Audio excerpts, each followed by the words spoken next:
Hey there everyone, AJ back again for the Mighty Gluesick channel. This video is one from the request list, one of the most iconic creatures of the Feywild and just fantasy in general. Today we're talking about the unicorn, along with detailed information about both historic and contemporary unicorns in the game, and I'll also bring you a heap of unicorn relatives that you can spring on your players.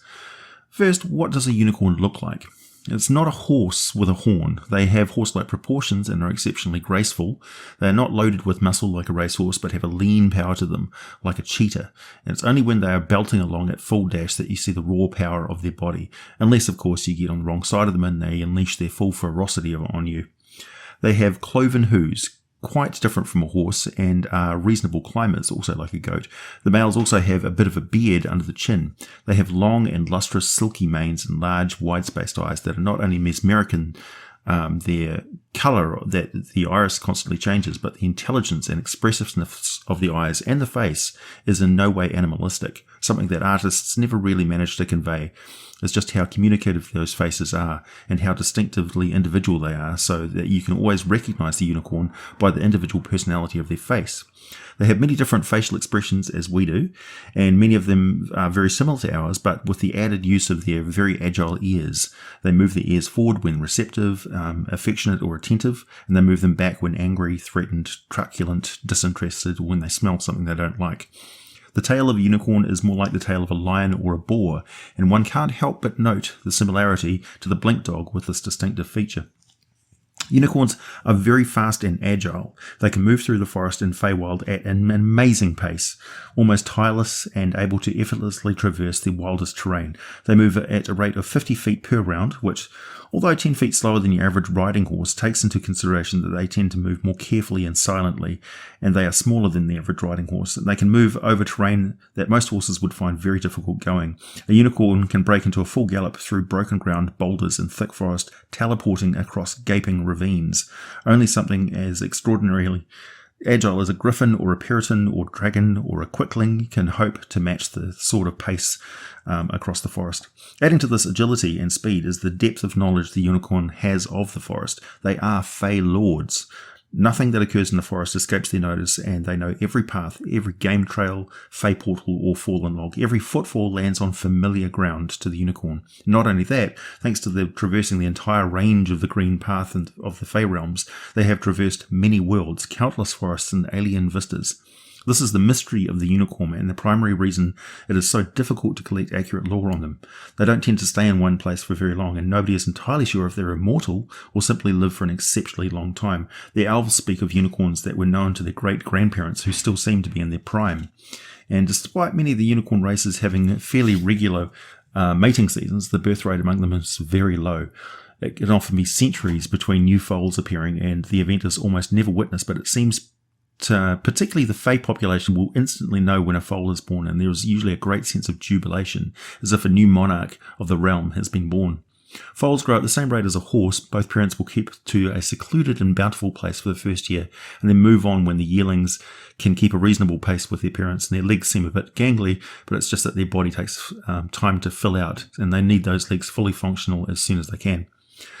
Who will stay? They'll stay with the family until the young colt or filly is largely independent and will choose to accompany the mare or the stallion for some time. It can be years or decades as they learn and travel widely, but eventually they'll go their own way, like most unicorns, preferring to keep their own company wild and free, going wherever they please.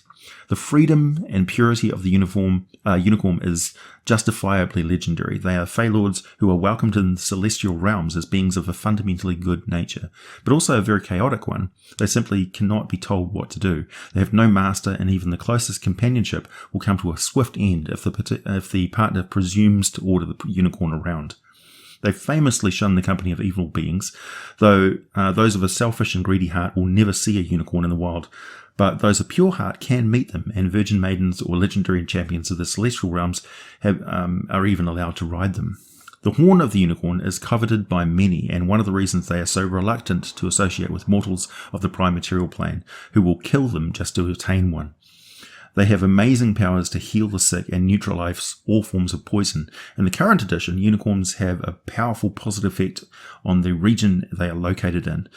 Good beings casting healing magic on others will find their spells maximized. They will have curses affecting them suppressed by the same pervasive invisible force.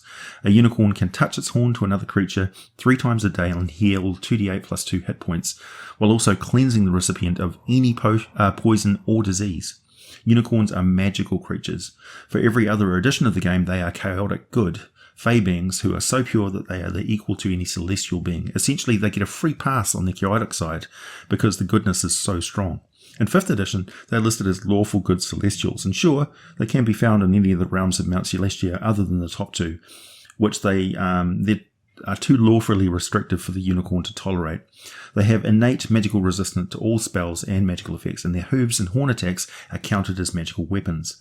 They can make legendary actions during the combat to emit a magical shield, boosting their or their allies' armor class by 2 for a round. They can also unleash a whip-cracking flurry of hoof strikes, making 1 on its turn, plus 7 to hit and doing 2d6 plus 4 damage. Plus it can use the 3 legendary actions it has each round. Instead of the shimmering shield or healing itself of 2d8 plus 2 damage, it can make another 3 hoof attacks, each on the end of an opponent's turn in combat. So with a goring horn and every potential hoof attack, it can potentially deal out 76 damage per round, which is a formidable against, say, a level 3 adventuring group. But the unicorn can also make charging attacks with that horn. With a good leap of 20-foot run up, it impales for 2d8 damage and will often knock a creature prone. Not humanoids only, and not the size category medium or smaller. Nope, it can knock a giant on its ass. They have magical powers similar to spells and can cast Detect Good and Evil, Druidcraft, and Pass Without Trace at will. Plus, once per day they can cast Calm Emotion, Dispel Evil and Good, and Entangle. I imagine that they're causing the forest to rise up and entangle the opponent for them. They are smart. They have telepathy out to 60 feet and can speak several languages. A selection are provided, Celestial and Sylvan are a given, but they would know a diverse bunch of languages and cultural knowledge of a vast array of civilizations throughout the planes and primaterial worlds. They are experienced. They are immune to paralysis, enchantment or charm effects, and that would place any sort of command over them. They're totally immune to poison, plus, as I continually remind people, they have the most powerful weapon in the game, allies. Tons and tons of allies, many of them even more powerful than the unicorn, who will absolutely murder anyone who even lays an untoward finger on the unicorn. Your average wood elf or tribe of pixies will die to protect, rescue, or even avenge a unicorn. While they are very stealthy and usually attack like bolts of lightning out of nowhere, they can and will call for aid if they are outmatched and cannot break away from combat and retreat. This is something not often seen, so get the supernatural and creative aspect of it, such as a lancing beam of light that shoots out of its horn into the sky to pinpoint its location, or it screams telepathically in such a way to have it broadcast across every living creature, like a light wave of signal flares going across the whole forest, each recipient turning towards the danger and screaming as the wave passes through it and from it onto the next. As a celestial ally, unicorns are also defended by angels and archons, who may appear to fight alongside their friend, no questions asked. Unicorns feel very deeply protective of the natural world and the beauty of the Fae and all creatures, great and small. They are enraged by wanton acts of violence and destruction, which may spur them into direct intervention. But as for threats against them personally, they'll just flee, outpacing any danger and taking off into the endless green, vanishing into a Fae portal, never to be seen again for another century or so. So that is what is known as the Sylvan Unicorn, all pearly white and pretty, but there are many others. So settle back and let's explore what they are and where they can be found. The Fairy Unicorns are smaller and have a green tint to their hide. Well, when they're not blending into the environment predator style, with supernatural chameleon-like powers. They also inhabit the Feywild and occasionally the primaterial world in the most dense and ancient forests. Even more reclusive than the Sylvan Unicorn, they may possibly let a gnome, halfling, elf, or Feyfolk of pure heart ride them, and are not fussy about the gender of the rider. The greenish horn that they grow is shed, falls off once every 100 years, and it takes 3 to 4 days for it to grow a new one. And these horns are used by the elves to create cloaks of elven kind, so they're highly valued and sought after. Fairy unicorns have spell-like mastery over the animal kingdom and can summon powerful woodland creatures to do their bidding. They can just basically summon a grizzly bear to tear you to shreds. Alicorns look just like their sylvan unicorns, except they have gnarled and twisted horn, and they have the ability to cast enchantment spell-like effects on other creatures. Plus, they have the ability to run on air, including the ability to run across the water, their hooves never striking the surface. They get along well with fairy unicorns and sylvan unicorns and cuniquins. Cuniquins, or cuniquines, are very much like the sylvan unicorns, except they're silvery instead of a snowy white, and they embody a much more lawful aspect than the chaotic goodness of the sylvans, and are able to turn undead, dismiss undead creatures back to the negative material plane or Shadowfell, and are able to cause confusion in enemies by switching their alignment temporarily, treated as a curse, a madness, which is pretty disruptive to do in the middle of a fight, or as an effective distraction while they escape. And they, as they are more lawful, they're also more likely to attack those who are destroying and killing the forest, as they are enforcing the law of the natural world. Bay unicorns are chestnut-coloured with glowing red eyes. They are native to the shallower underground places, labyrinths, dungeons, caverns, mines, and volcanic tunnels. They feed on fungus and small creatures. Being quite omnivorous, they mark their territory much like sylvan unicorns by scratching sigils into cave walls, like the sylvans scratch glyphs into the trunks of trees. The horn of a bay unicorn, known as a pyrocorn, is able to be used to make potions of fire breath, and they can unleash an array of flame magic from their horns, such as fireball, burning hands, pyrotechnics, produce flame, heat metal, and so on. They are totally immune to fire, heat, and smoke, and they can exist in some pretty harsh environments, and will only allow exceptionally evil females who know fire magic and worship a fire god to ride them. That's right, they are not nice unicorns. Black unicorns, even worse, are diverse. There's more than one kind of them. They can be defined by the natural black unicorns and the created black unicorns. We're going to concentrate on the natural ones. They're creatures of darkness. They shun the light and have large pitch black eyes. Some call them nightmares, which is confusing as they're not actually related to those creatures. They can teleport through shadows, see through even magical darkness, and they emanate a permanent silence effect, which extends 15 feet around them. Also, they have the ability to turn invisible, so they are evil-hearted, fully carnivorous unicorn ninjas. Also, their horn is a glossy pitch black and can poison on contact. The victim must save or become paralyzed, hopefully receiving magical or medical treatment for this condition, because each day they gain another exhaustion level until their heart stops beating and they die. The horn of the black unicorn is able to be used to create deadly poison that can kill in one round, causing paralysis even with a successful saving throw. Black unicorns prefer to eat their prey live and may only allow evil fighters and rogues to ride them. Yeah, not nice either. Imagine getting eaten alive by a horse. Brown unicorns are a warm brown with a dark brown mane and beard. They have more potent psychic powers than any other unicorn. It's very hard to get anywhere near them before falling victim to mental misdirection or an effect much like a sleep spell, also known as roanicorns. They have a herd mentality, quite unlike most other unicorns. Also, these groups usually have several mares with they gather around a single stallion, who you can tell when they have you've encroached on their terrain, because the whole territory will be ringed by a mental barrier, and crossing over alerts you that you've moved into their territory, and the roanicorn stallion knows exactly where you are. It's quite interesting. Grey unicorns are very neutral. They have a deceptively powerful aura that reflects back exactly the same amount of damage that's done to them. The limitation is that this is a touch contact effect, so very effective at warding off predators and melee fighters, but not so much used against ranged attackers like arrows and magic rays. Grey unicorns rarely fight back unless they're attacked more than once by an enemy and something that keeps trying to put arrows inside them, in which case they will most likely charge, teleport and spear right into them with their horn, which is large and curved and has the ability to turn away lower level spells. Also, it can be used to make potions of invulnerability. Greys live in wide open grasslands and plains and will only allow passive, neutral females to ride them. Some people call them the greyhorns, and they also gather around a stallion who's dominant in a small herd of mares. Palomino unicorns, usually called creocorns, have white to cream hair and white or grey eyes, and sometimes a light brown, and they can cast the spell-like effects of Ice Storm, Cone of Cold, Ray of Frost, and the like. Plus, they are totally immune to cold, either mundane or magical, and their horns can be used to make an ink that is pivotal in the scribing of a scroll of protection from cold. They typically travel as a mated pair in frozen environments, and they're quite evil carnivores who will only associate with evil humanoid females who worship a winter god and have proficiency in the magic of cold.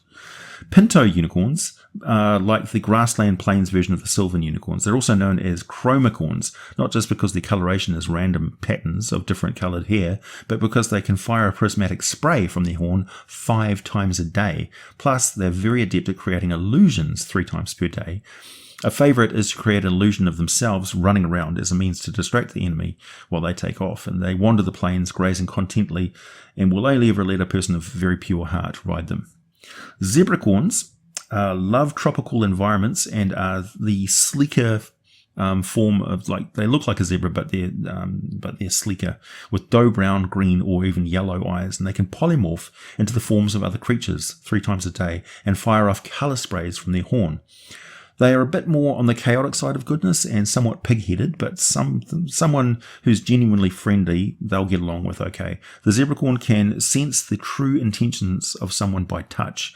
They live in herds led by a stallion and live on tropical grassland savannas, and interestingly, they quite often polymorph themselves into the form of a large muscular black human with a warrior's bearing. Their horn can be used to brew potions of polymorph self, and they're quite adept at picking up the weapon use just by watching another humanoid use one.